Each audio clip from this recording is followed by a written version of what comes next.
Testing. Hey folks, I heard that. Heyo, heyo.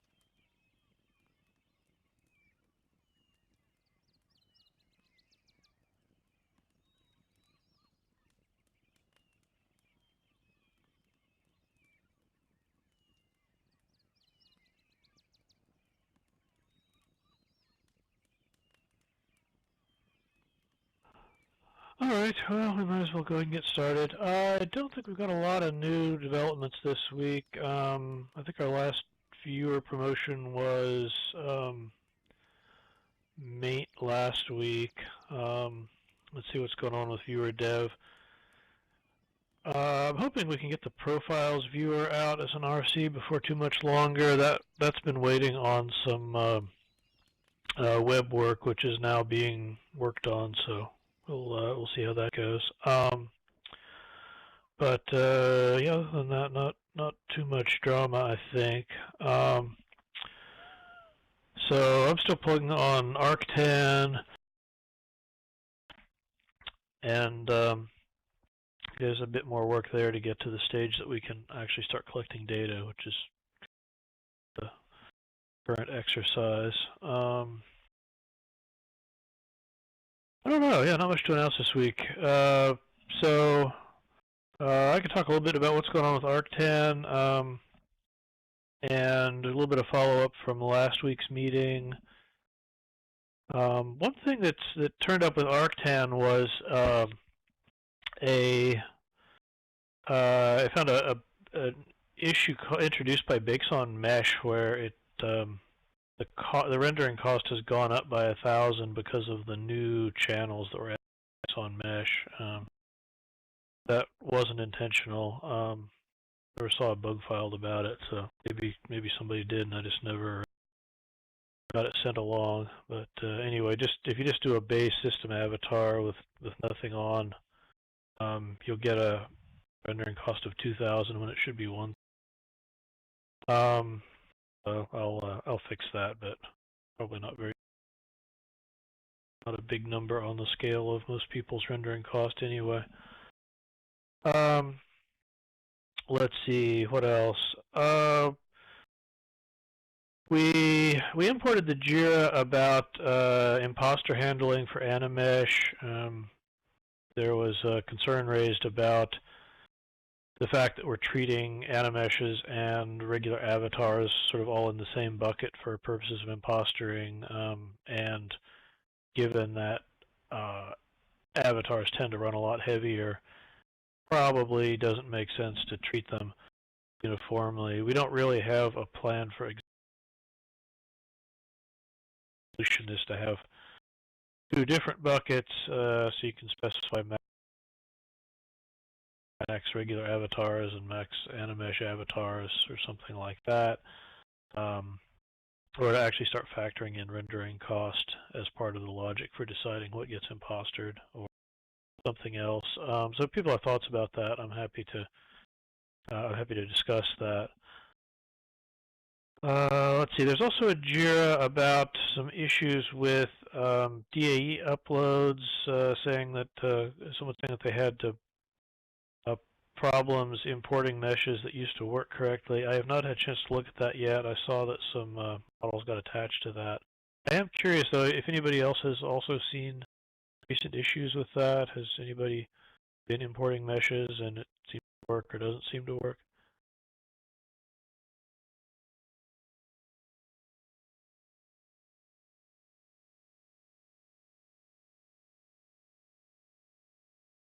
Yeah, I agree about having fewer knobs in the viewer. I'm not really a fan of just add another setting for it. Lord knows we've gone pretty far down that path already.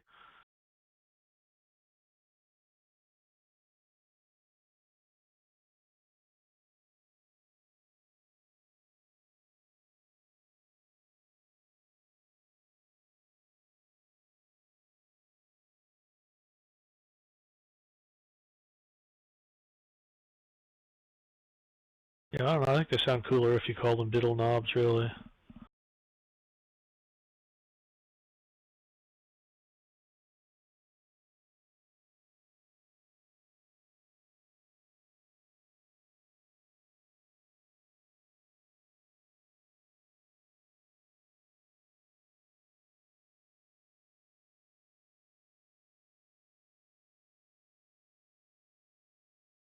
I don't know, maybe they should be limited to adult regions, though.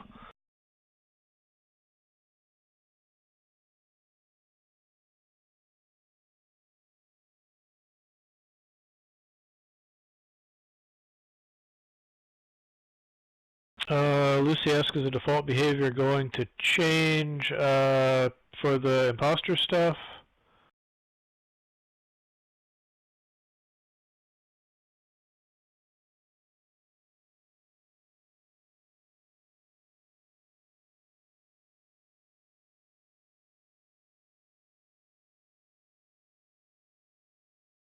Yeah, I don't know. We'd probably, I mean, we'll probably try to come up with something that makes sense as an overall change. You know, having a new setting and a new setting for whether you apply the new setting just seems like, you know, even more settings. But as I say, we don't have a definite decision on what we're going to do with it yet, just at the discussion stage.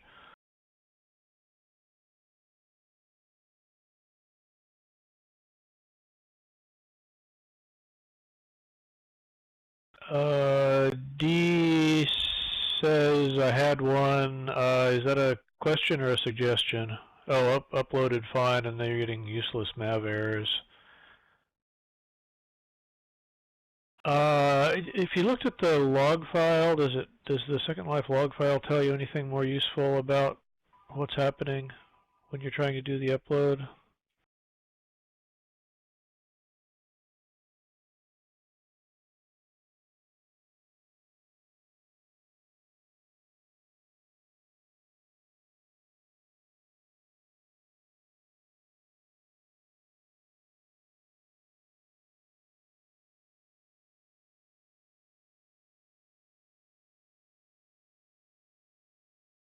Okay. Yeah. So if you are getting a lot of MAV errors you didn't used to get, then take a look at the log file, and you know, if it looks like it's a new issue, then you know, file a JIRA for it.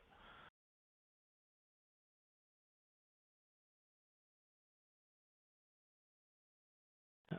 Okay. Thanks.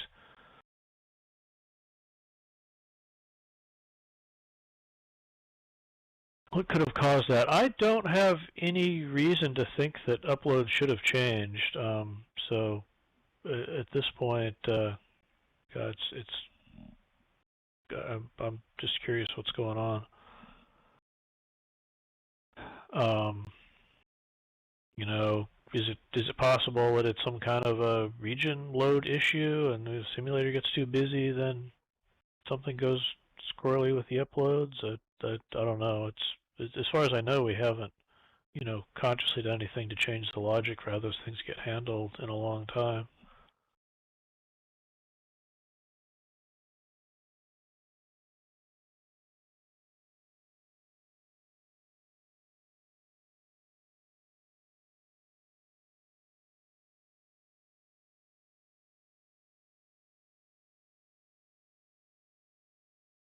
Yeah, I don't think we've changed anything on the server side handling. I suppose you know, they could be getting some kind of artifacts from something like that.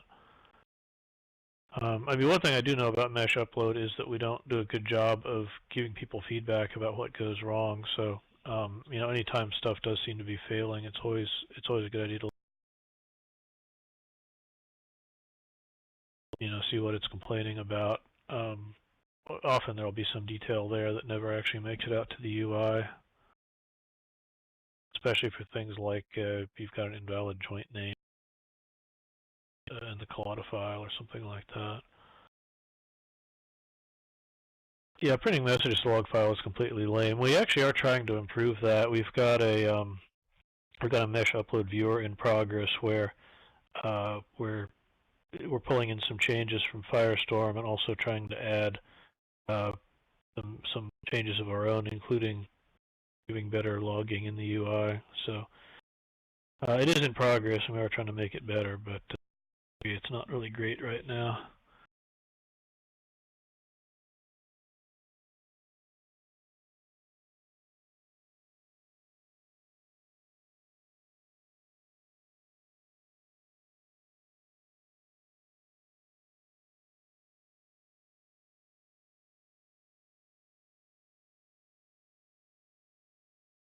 Oh, thanks, Dan. I knew there was a document about that.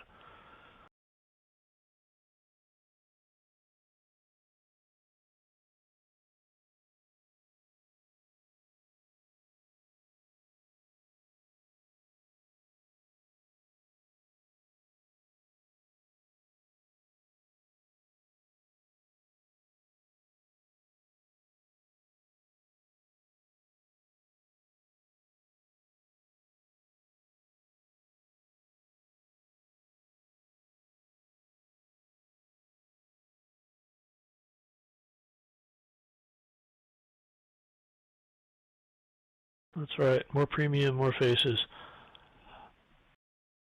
We don't have any current plans to add new, model types, but I'm certainly not ruling it out. It's been quite a long time since we implemented the initial, uh, mesh upload, and at the time, Collada was probably a reasonable choice, but obviously the world has moved on since then.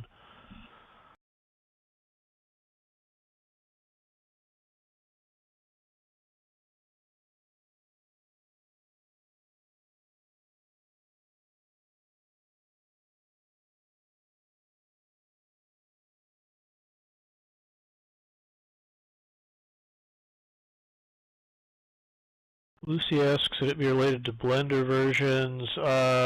Sure, why not? If you export a DAE from different versions of Blender, then there could be differences in them because of the tool. Unfortunately, I'm not a Blender aficionado at all, so I wouldn't know where to look for that.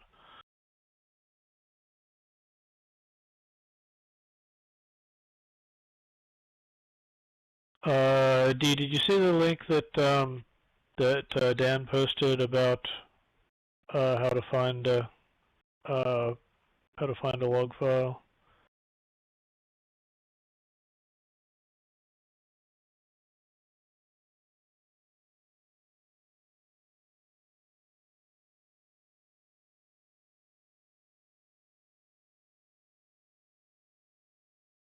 Yeah, there's some bits of the mesh uploader that are non-deterministic too, like the decimations and stuff actually gives different results depending on the run through, which also doesn't make sense. I can't promise that the mesh uploader viewer is going to fix every outstanding issue with the mesh uploader. It's a kind of a large target, but we're trying to at least make it better than it is now.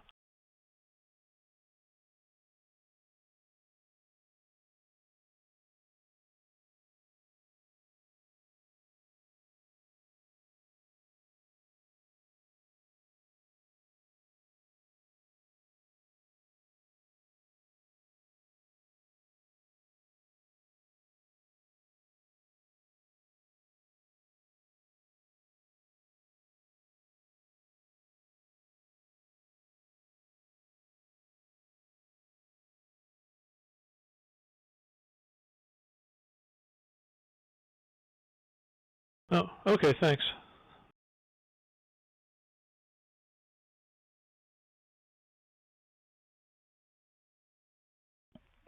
Yeah, Dee, the thing about filing a bug, I think, has a link to where to look for your log file.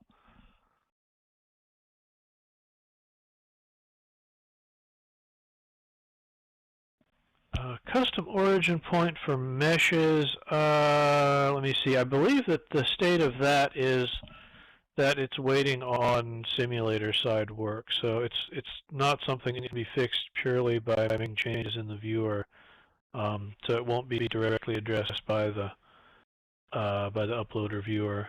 We do have a Jira for it. We just don't have anybody to tackle it right now.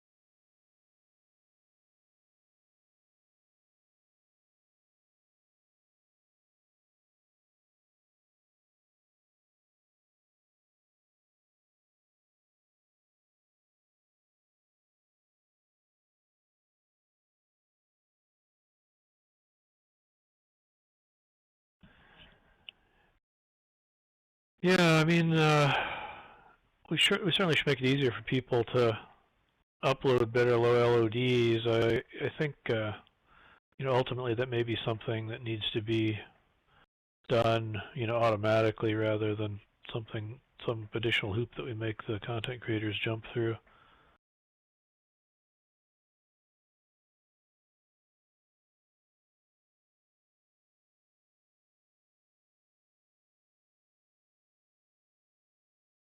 Place items that go together. Silas, I'm not sure what you mean by that.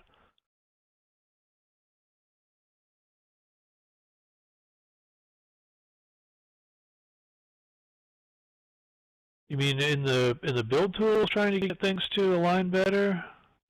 The pivot point?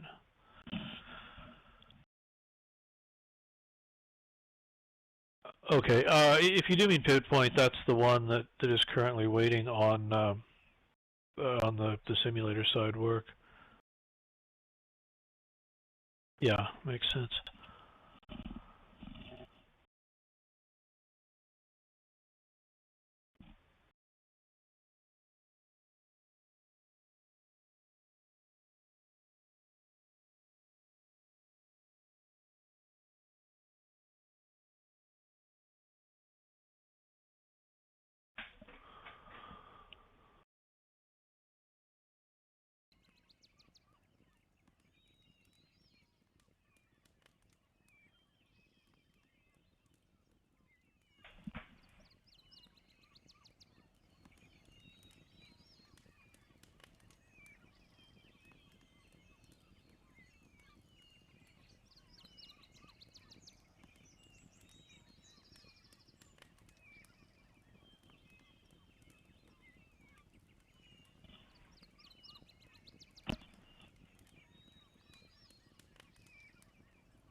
Ref point and anti-griefing measure. I don't think so. I mean, it could be that there's griefing implications, but I think it was just a thing that we didn't implement when we first did it.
Yeah, muscadine is not currently being worked on. Just because I'm trying to get this Arctan stuff in a decent state. EEP, don't really know. We do still have some graphics issues. We have a couple of new folks coming in to work on graphics, but we're still in the process. One has just started, and the other one hasn't started yet. Just getting them trained up, so that's going to take some time. But the the first priority for graphics work is trying to get EEP wrapped up.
Lizzie, you asked about enforcing an LOD standard. Yeah, definitely something to think about.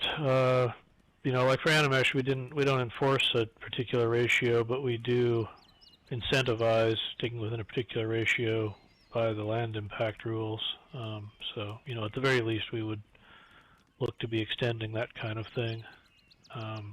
Whether we would add more hard limits at some point, maybe in the context of Arc 10 is,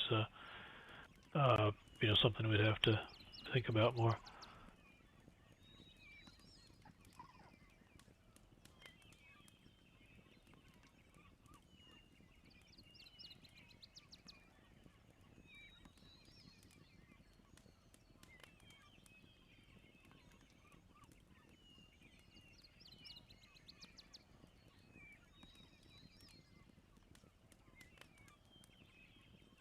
How did the greater than 8 face method work? I hadn't heard about that one.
I guess one person's bug is another person's feature sometimes.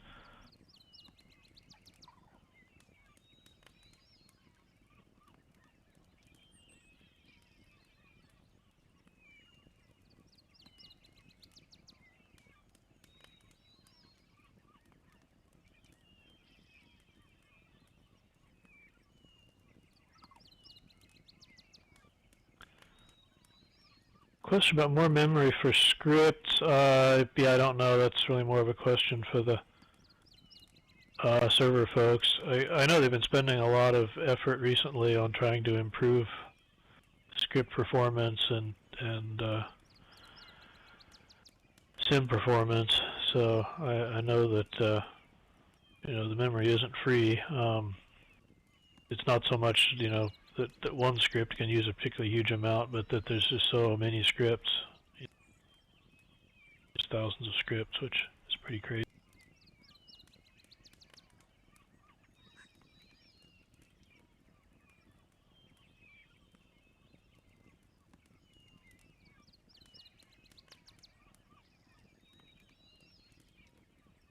Yeah, I think land impact for scripts is one of the JIRAs that we have in the bucket to look at for Arc 10, in fact.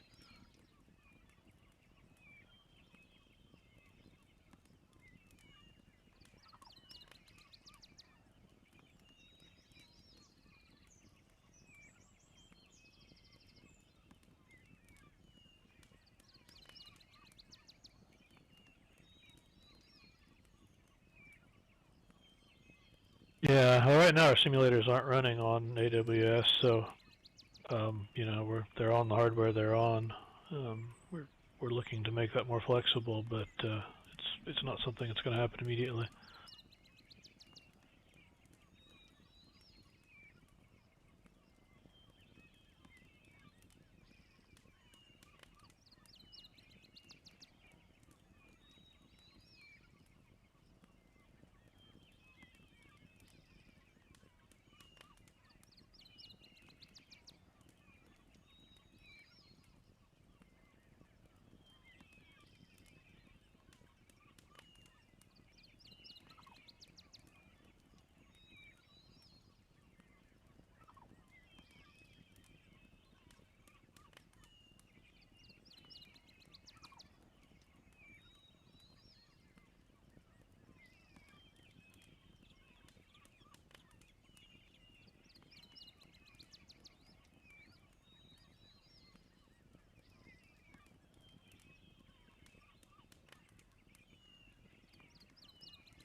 Okay, I see what you mean.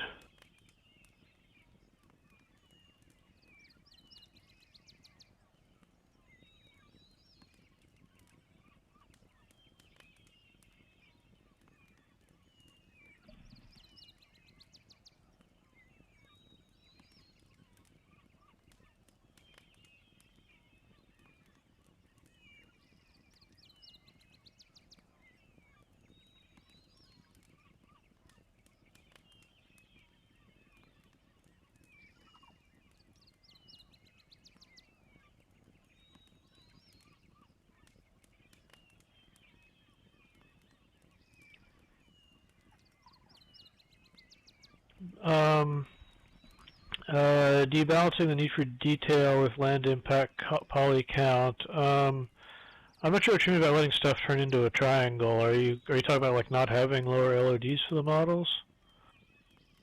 Generally what would be recommended is to have decent looking, less detailed models for the lower LODs, so that if it does drop down, then it's still going to look decent.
Yeah, unfortunately, the land impact doesn't really reflect the desirability of LODs. That's one of the things we're looking at in the ArcTan project, basically to make sure that no one is punished for making better models. But yeah, right now, basically adding more triangles, even if it's in a lower LOD, that makes things look and work better, is still treated as additional complexity in the land impact calcs.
Which LOD problem were you hitting with Animesh? I thought at least with Animesh you shouldn't be getting hit with a land impact penalty for having LODs, although of course the uploader isn't really with the program yet. It doesn't know whether you're uploading an Animesh or not, so it just has one formula.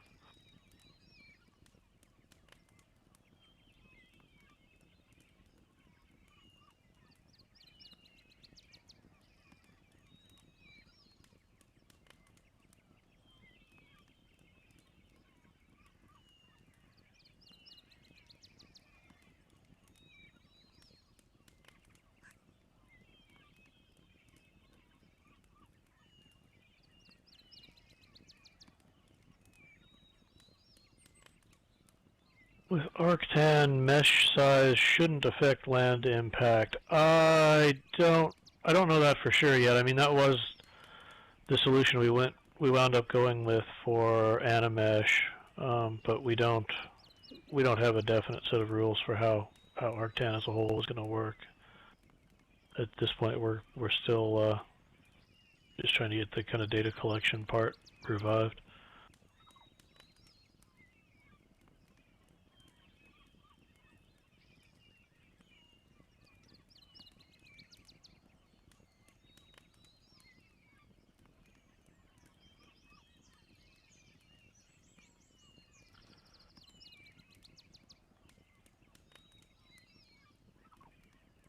Polysale, can you explain what you mean by a screen space LOD model? I mean, the current code is based on using distance measure and looking at the ratio between that and the size of the bounding box. So I mean, it is roughly going to correlate with screen space size, although it's the calculations are a little different. So I recall there's actually two different code paths for that, where one of them uses some sort of tangent-based thing and the other doesn't, but I don't remember the details right now.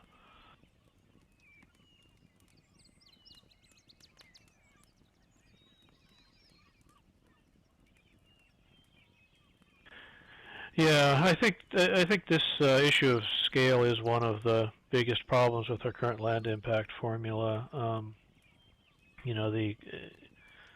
The idea that larger objects are super expensive. For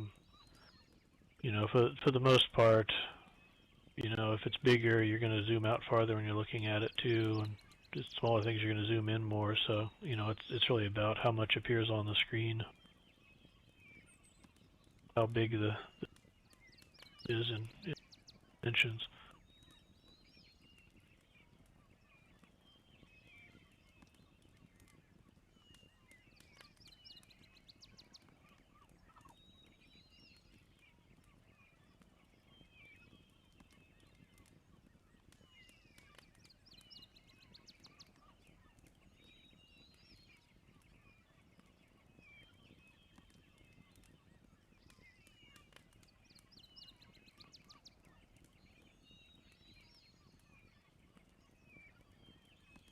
A ring at 200 meters shouldn't be getting rendered on high, even if it is rigged. I mean, you only get like a 2x boost from being on an avatar, right?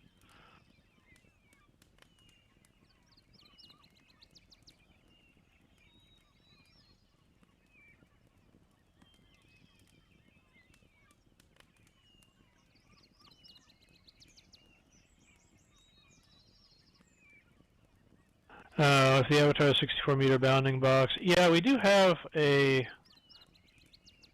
thing now where all of the stuff on your avatar gets handled the same LOD, I think, and I think the merits of that are kind of debatable. The logic there is concern that switching the LODs for each attachment individually can give you kind of a jumbled appearance. Particularly since the quality of the LODs tends to vary, but you could certainly make a case that at least with models that have good LODs, it would make more sense to have each one kind of handled separately.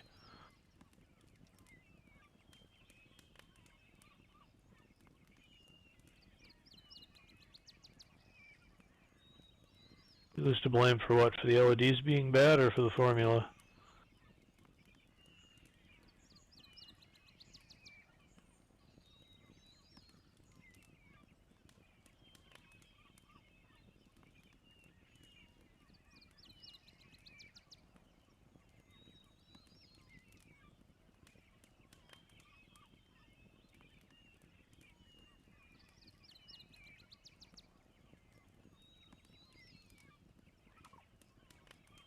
Yeah, well, given that we've got a virtual world that's been around for many years now, we kind of have to take things as they are. If we introduce a change that's going to drastically affect the appearance or behavior of a lot of existing content, then we're going to get a lot of pushback on that. Even if it does give nice behavior for newly created content that follows certain guidelines.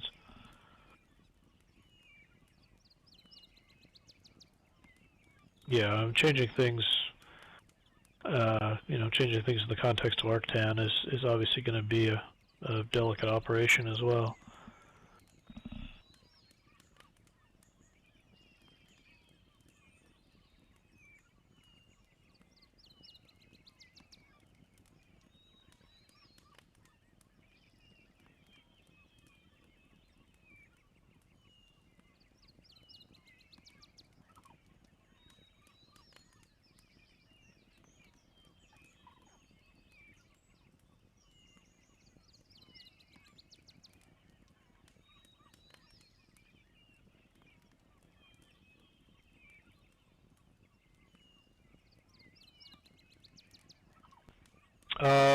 We don't know what effect Arctan will have on mesh. Right now, Arctan is just a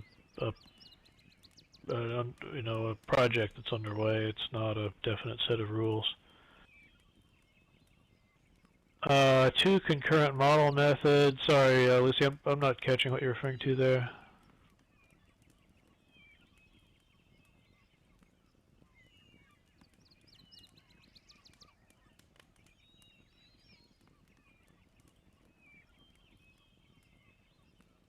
Do you mean to calculate the rendering cost or land impact or whatever according to both the old rule and the new rule?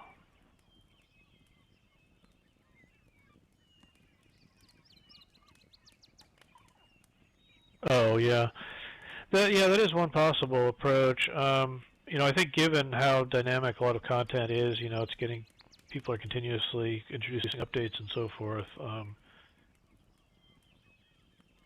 So even saying that only newly created stuff is changed behavior. I mean, it's still a behavior change for existing brands or product lines or whatever. So, but it is something to consider. Let's see. What was the other question? Yes, the ultimate goal is to try to push things in the direction of having the land impact and the rendering costs better reflect how much viewer performance is actually affected by the content. So things that have fewer triangles should be lower, and things that use fewer fancy graphics effects should be lower, and so forth. And to try to collect numbers for different types of content so that we can come up with rules that make some kind of sense.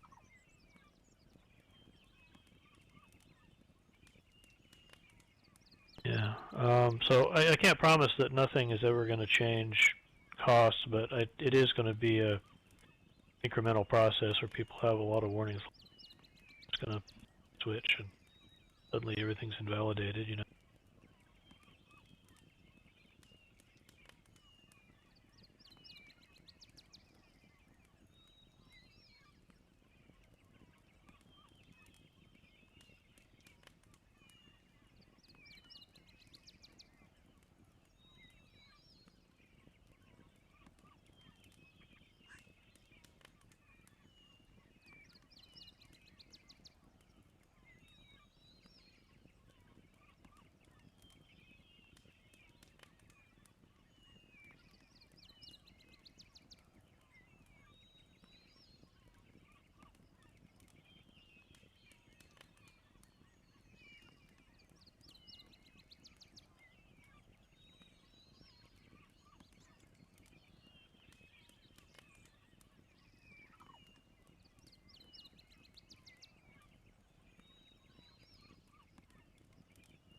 Yeah, I would, I'd suggest holding off on getting too deep into the kind of policy discussions on the LI stuff, because as I say, we really are at early stages here. We don't have any decisions on exactly, what's going to happen or how it's going to be rolled out. I can guarantee there's not going to be any sudden changes. It's all going to be, announced well ahead, whatever we wind up doing. But exact details of what will or won't change.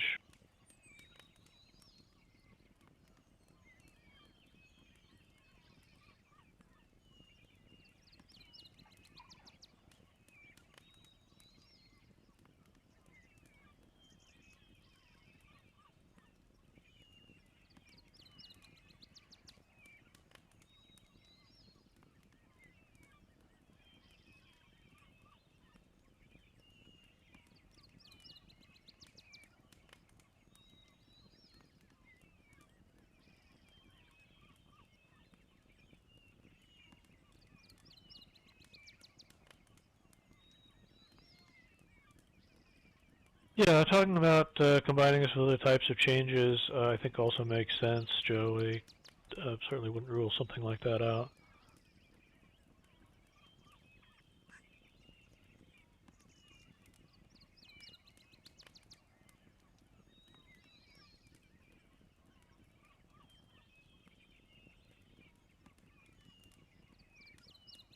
And a large part of the objective here is also to give people better information. It's not just to we make up a new number and we yell at people that the number is bad. The idea is to try to give people the feedback and the tools that they need to to see what aspects of the model have a high impact and what it might make sense to do about it. So obviously you can't change the rules and have any kind of a positive effect unless you also give people the tools to do something about it and the information to understand what's going on. So there's going to be a lot of documentation and communication around whatever happens here. Not just a kind of magic formula to replace the old magic formula.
All right, well, I guess that's probably about it for